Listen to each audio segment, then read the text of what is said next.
12:30টার সময় ওনার body piece ওয়ার্ল্ডে নিয়ে যাওয়া হবে এবং সেখান থেকে পার্টি যেভাবে সিদ্ধান্ত নেবে সেইভাবে বাদ করবেন এবং ওনার দেহদান করা আছে। আমরা সরকারিভাবে আজকে রাজ্য সরকার ছুটি ঘোষণা করে দিয়েছি, আজকে ফুল ডে ছুটি থাকবে এবং আগামীকাল সসম্মানে রাষ্ট্রীয় সম্মানের সাথে আমরা তাকে শেষ বিদায় জানাতে চাই গান স্যালুটের মাধ্যমে। এবং আমি রবীন্দ্রকে এটাও বলেছি, আপনি পার্টির সাথে কথা বলুন, পিস ওয়ার্ল্ডে না রেখে যদি আপনারা ভাবেন যে কারণে পিস ওয়ার্ল্ডে রাখা হচ্ছে, বডিটা এমবাম করে রাখলে 72 আওয়ার্স ইন্ট্যাক্ট থাকে, সেক্ষেত্রে আপনারা রবীন্দ্র সদনেও রাখতে পারেন, নন্দনেও রাখতে পারেন। সেখানে অনেক মানুষ আছেন যারা দেখতে পারেন, কারণ শেষ দেখা তো সবাই দেখতে চায়। এবং তারপরে দল যা সিদ্ধান্ত নেবে, বিধানসভাতেও নিয়ে যেতে বলেছি, স্পিকার সাহেবও ফোন করেছিলেন ওনাদের। কাজেই উনি দীর্ঘদিন বিধানসভার জনপ্রতিনিধি ছিলেন, মুখ্যমন্ত্রী ছিলেন, লিডার অব দ্য হাউস, এবং তাছাড়াও অনেক ডিপার্টমেন্টের মিনিস্টার ছিলেন দীর্ঘদিন। কাজেই ওনার মৃত্যুটা রাজ্যের পক্ষে একটা বড় লস। ওনার সাথে আমার অনেকবার কথা হয়েছে, দেখা হয়েছে। উনি যতবার হসপিটালে ভর্তি হয়েছেন আমরা দেখতে গেছি এবং সবসময় উনি সুস্থ হয়ে ফিরে এসেছেন, এটা আমাদের কাছে বড় প্রাপ্য ছিল।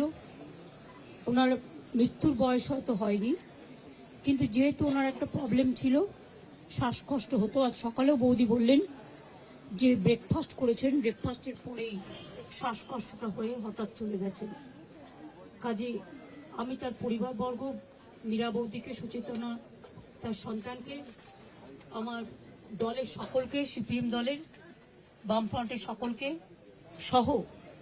সহ নাগরিক সকলকেই আমাদের শ্রদ্ধা এবং সমবেদনা জানাচ্ছি। ওনার জীবনে অনেক কন্ট্রিবিউশন আছে, সেটা ডিটেলস আলোচনা এখানে করার জায়গা নয়। আসুন আমরা প্রার্থনা করি, তিনি পার্থিব জগৎ থেকে বিদায় নিয়েছেন কিন্তু মানুষের জগতে বিচরণ করবেন। একটা মানুষ মরে গেলে তার জীবন শেষ হয়ে যায় না, তাকে মানুষ মনে রাখে তার কাজের মধ্যে দিয়ে। তার আত্মা শান্তি পাক, বারবার তিনি ফিরে আসুন এই বাংলার মাটিতেই। আমি এটুকু বলে আপনাদের সকলকে নমস্কার জানাচ্ছি।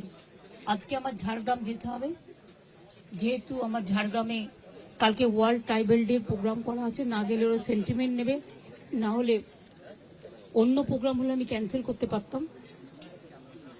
আর এই খবরটা শুনে আমি এতটাই টেন্স হয়ে গেছিলাম, দেখুন হাতটা পুরো ঘষে গিয়ে পুরো গলগল করে রক্ত বেরিয়েছে।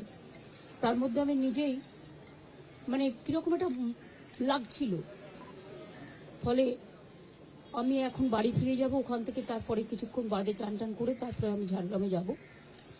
আমি ফিরাদ হাকিম, সিপি, ডিজি, সিএস সকলকে ইনস্ট্রাকশন দিয়ে গেলাম এবং ববি আর অরূপ সারাক্ষণ থাকবে, টোটাল টেক কেয়ার করবে।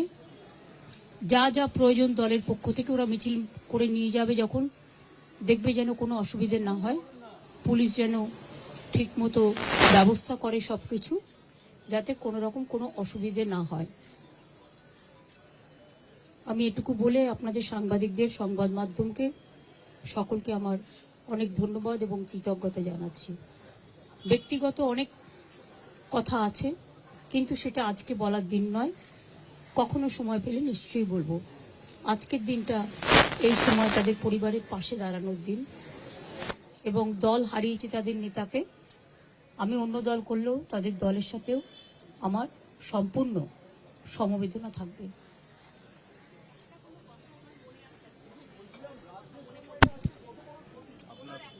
না, আমি যখন আসতাম, যতদিন তিনি ভালো ছিলেন, তিনি অনেক গল্প করতেন, অনেক কথা বলতেন, সেগুলো ব্যক্তিগত লেভেলে। আমি সেসব কথা বাইরে আনতে চাই না। আমার সাথে দেখা হয়েছে সিঙ্গুর আন্দোলনের পরে, গোপাল গান্ধী যখন গভর্নর ছিলেন, একটা সুন্দর পরিবেশে আলোচনা হচ্ছিল। গোপাল গান্ধী তখন জিজ্ঞেস করলেন, আচ্ছা বলুন তো, ভরা থাক গানটার অন্তরাটা কি? উনিও বসেছিলেন, আমিও বসেছিলাম। আমি তখন বলেছিলাম, যে পথে যেতে হবে সে পথে তুমি একা, নয়নে আধার রবে, ধ্যানে আলোক রেখা। এই ঘটনাগুলো আমার মনে পড়ে। 92-তে যখন দাঙ্গা হয়, আমি ছুটে গিয়েছিলাম মহাকরণে, আমার কিছু দরকার আছে কিনা সাহায্য।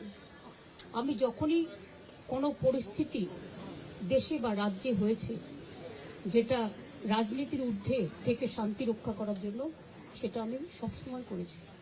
এবং আপনাদের সকলকে বলবো, যেভাবে শান্তি রক্ষা করছেন আপনারা, সেইভাবে শ্রদ্ধার সাথে শোক জ্ঞাপন করুন।